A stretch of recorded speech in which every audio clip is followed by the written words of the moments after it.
there are a few things that violate rule number one, meaning that if a person does them, he forsook the Torah. He abandoned the Torah. He abandoned Hashem. He is putting himself where he is saying, it all doesn't matter to me.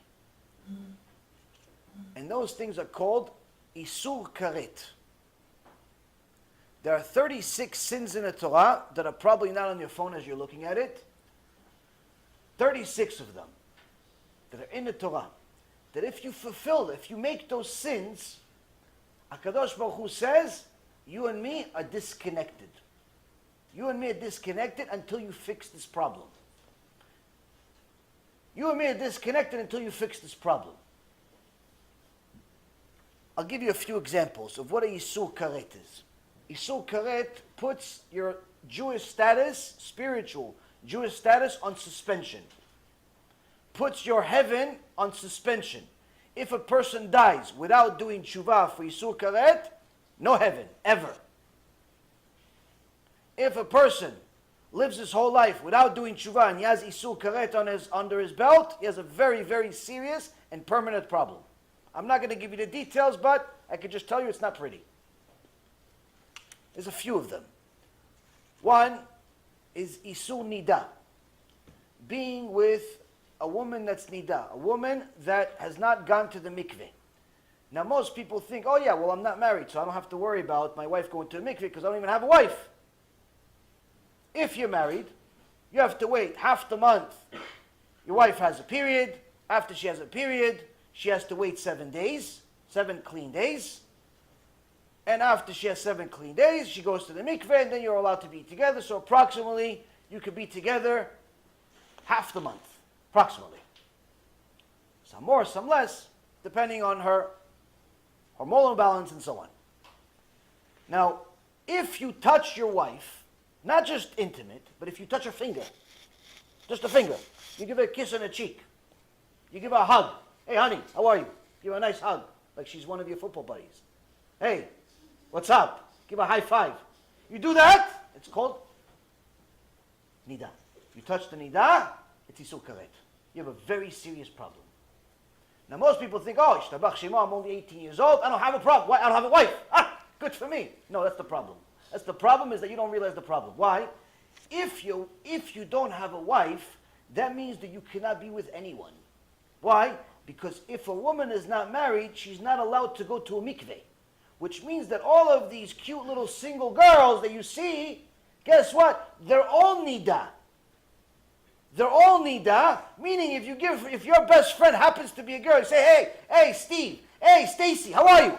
Nida. You have a serious problem in Shemaim. Shtabach Shemo.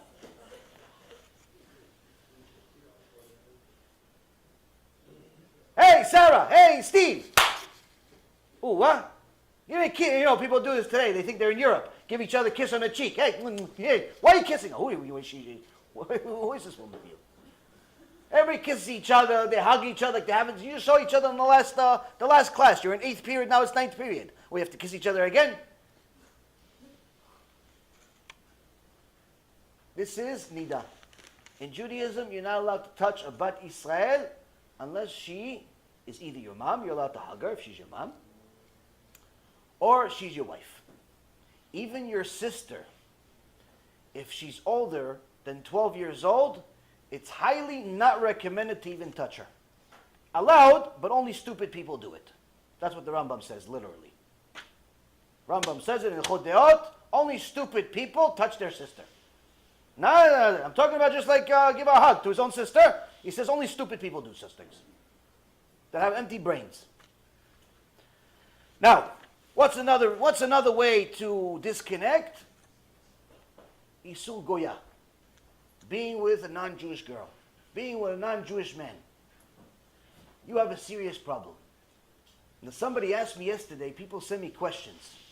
I love the questions people ask me. Why? Because it tells me where we are in a generation. Because if a religious person is asking me such a question, needless to say, the non-religious also doesn't know. So a religious student of mine, fantastic student, A student, asked me a question. He says, listen, it says in the parasha that a Kohen is not allowed to marry a Zonah. He's not allowed to marry a zonah. He says, why would anybody want to marry a zonah? Now, most people understand the word zonah as prostitute, which it does mean that. But Torah says zonah is not just a prostitute. Zonah also means a Jewish girl that was intimate with a goy. One time in her life.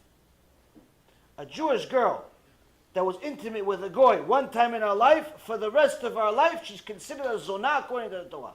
She is not allowed to marry a Kohen. She's allowed to marry anybody else. She's Teshuva, she's tzadikah, she's perfect, she's amazing. She's just not allowed to marry a Kohen anymore. Why? Kohen is not allowed to marry a zonah.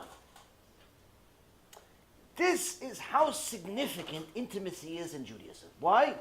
HaKadosh Baruch Hu says, Kedoshim to you. You be holy because I am holy. Other issues are like Chilul Shabbat. Somebody that drives on Shabbat, plays on their phone on Shabbat, works on Shabbat, smokes cigarettes on Shabbat, it's Isur Karet. Eating Chametz on Pesach, eating on Yom Kippur, and so on. There are 36 different sins. But the point is, Rabotai, is that if you know that you're not supposed to do it, first and foremost, before you're even considering violating it, find out if it's karet. If it's karet, it's definitely not worth it. Why? Because to do tshuva for karet is not easy.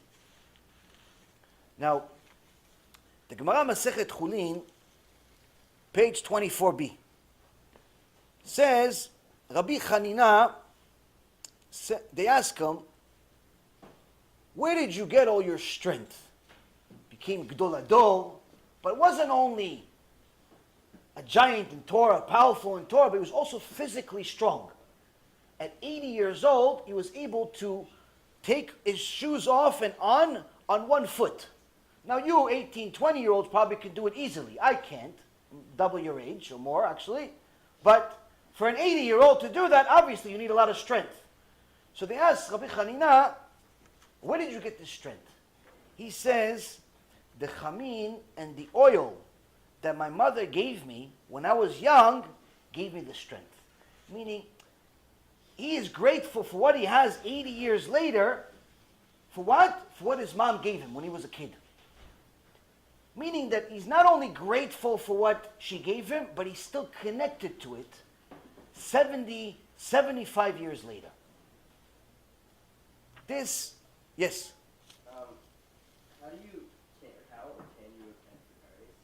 How can you repent for karet? It starts off with stop doing it. Starts off with that. Once you stop violating Shabbat, stop violating all these other things, already you have achieved 90% of the battle. Second thing is say I'm sorry to HaKadosh Baruch Hu. I'm sorry, I didn't know it was this bad. I'm sorry I did it. Third, commit to not going back to it. Say, I promise Hashem, I'm going to do my best not to go back to this Goya. I'm going to do my best never to drive on Shabbat. I'm going to do my best never to do this, make this sin again. And ultimately, get to a point where you regret it. You regret that you ever did it. Meaning that even though you enjoyed it when you did it, you have to learn enough about this topic that you get to a point where you regret the actual sin. It's no longer enjoyable to you.